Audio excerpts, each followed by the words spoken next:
Kelly Momashani. Today I'm going to show you a few Nahuatl words so you can put in your vocabulary box. First going to be father, which means Tahtli. Tahtli for father.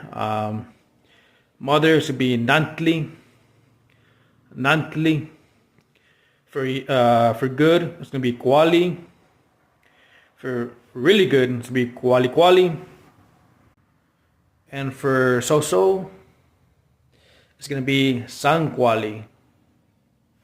And again, it's zancualli for so-so. And the bonus word in the modern Nahuatl language is going to be airplane. And it's going to be composed of two words, which is tepos tototl, which means meadow bird. Tepos, meadow, and tototl, bird. So now you know. Thank you very much. See you guys next time. Peace.